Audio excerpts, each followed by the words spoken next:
Hi ಸ್ನೇಹಿತರೆ, ನಮಸ್ಕಾರ ಎಲ್ಲರಿಗೂ. ಈ ಒಂದು ವಿಡಿಯೋದಲ್ಲಿ ಈ ಸ್ಟಾಂಪ್ ಪೇಪರ್ ಏನು ಕೆನಾನ್ ಪ್ರಿಂಟರ್ ಇದೆಯಲ್ಲ, ಆ ಒಂದು ಕೆನಾನ್ ಪ್ರಿಂಟರ್ ನಲ್ಲಿ ನಿಮ್ಮ ಒಂದು ಕಾರ್ಟ್ರೇಜ್ ಲೈಫ್ ಎಷ್ಟು ಬರುತ್ತೆ ಅಂತ ತಿಳಿಸಿಕೊಡ್ತಾ ಇದ್ದೀನಿ. ಅಂದ್ರೆ ಒಳಗಿರುವಂತಹ ಕಾರ್ಟ್ರೇಜ್ ಅನ್ನ ಇನ್ನು ಎಷ್ಟು ಪ್ರಿಂಟ್ ಅನ್ನ ತೆಗಿಬಹುದು, ಎಷ್ಟು ಪರ್ಸೆಂಟೇಜ್ ಕ್ವಾಲಿಟಿಯನ್ನು ಉಳ್ಕೊಂಡಿದೆ ಅಂತ ನಿಮಗೆ ಈ ಒಂದು ಪ್ರಿಂಟರ್ ನಲ್ಲಿ ಚೆಕ್ ಮಾಡ್ಕೋಬಹುದು.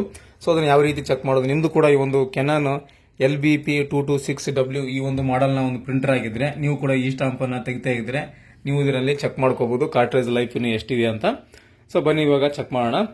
ನೋಡಿ, ಇವಾಗ ಪ್ರಿಂಟರ್ ಆನ್ ಆಗಿದೆ. ಸೊ ಈ ರೀತಿಯಾಗಿ ಬರುತ್ತೆ. ಇದರಲ್ಲಿ ನಿಮಗೆ ಸ್ವಲ್ಪ ಜೂಮ್ ಮಾಡಿ ತೋರಿಸ್ತೇನೆ. ನೋಡಿ, ಈ ರೀತಿಯಾಗಿ ಬರುತ್ತೆ.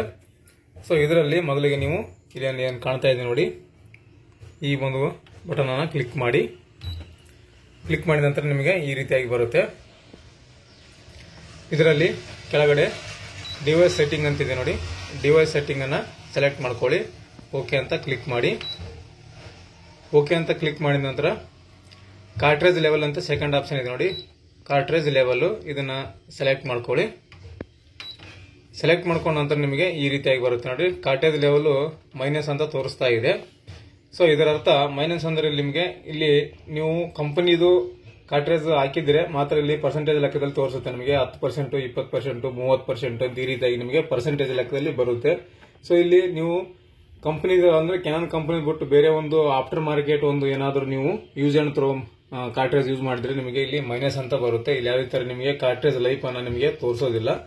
ಸೊ ಹಾಗಾಗಿ ನೀವು ಒರಿಜಿನಲ್ ಕೆನಾನ್ ಕಂಪನಿದ ಕಾರ್ಟ್ರೇಜ್ ಯೂಸ್ ಮಾಡಿದ್ರೆ ಮಾತ್ರ ಇಲ್ಲಿ ನಿಮಗೆ ಪರ್ಸೆಂಟೇಜ್ ತೋರಿಸುತ್ತೆ. 50%, 30% ಈ ರೀತಿಯಾಗಿ ಪರ್ಸೆಂಟೇಜ್ ಲೆಕ್ಕದಲ್ಲಿ ತೋರಿಸುತ್ತೆ. ನೀವು ಕೂಡ ಚೆಕ್ ಮಾಡ್ಕೊಳ್ಳಿ, ನಿಮ್ದು ಒರಿಜಿನಲ್ ಕಾರ್ಟ್ರೇಜ್ ಆಗಿದ್ರೆ ಪರ್ಸೆಂಟೇಜ್ ಲೆಕ್ಕದಲ್ಲಿ ಬರುತ್ತೆ.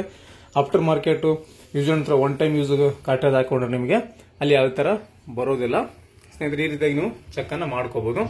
ಮತ್ತೆ ನೆಕ್ಸ್ಟ್ ವಿಡಿಯೋದಲ್ಲಿ ನೀವು ಬ್ರೈಟ್ನೆಸ್ ಅನ್ನ ಪೇಜ್ ಬಾಂಡ್ ಪೇಪರ್ ತೆಗೆದ ನಂತರ ಬ್ರೈಟ್ ಮಾಡ್ಕೋದು ಅಂದ್ರೆ ಡಾರ್ಕ್ ಮೂಡೋದು ಮತ್ತೆ ಲೈಟ್ ಆಗಿ ಮೂಡೋದಕ್ಕೆ ಯಾವ ರೀತಿ ಸೆಟ್ಟಿಂಗ್ ಅನ್ನ ಮಾಡ್ಕೋದು ಅಂತ ನೆಕ್ಸ್ಟ್ ವಿಡಿಯೋದಲ್ಲಿ ತಿಳಿಸಿಕೊಡ್ತಾ ಇದ್ದೀನಿ. ಸೊ ಈ ಒಂದು ಮಾಹಿತಿ ನಿಮಗೆ ಉಪಯುಕ್ತ ಆಗಿದೆ ಅಂತ ಅನ್ಕೊಂತೀನಿ ಸ್ನೇಹಿತರೆ. ನೆಕ್ಸ್ಟ್ ಇದೇ ತರ ಇನ್ನೊಂದು ಉಪಯುಕ್ತ ಮಾಹಿತಿಯೊಂದಿಗೆ ಮತ್ತೆ ವಿಡಿಯೋದಲ್ಲಿ ಸಿಗ್ತೀನಿ. Thank you. Thanks for the watching.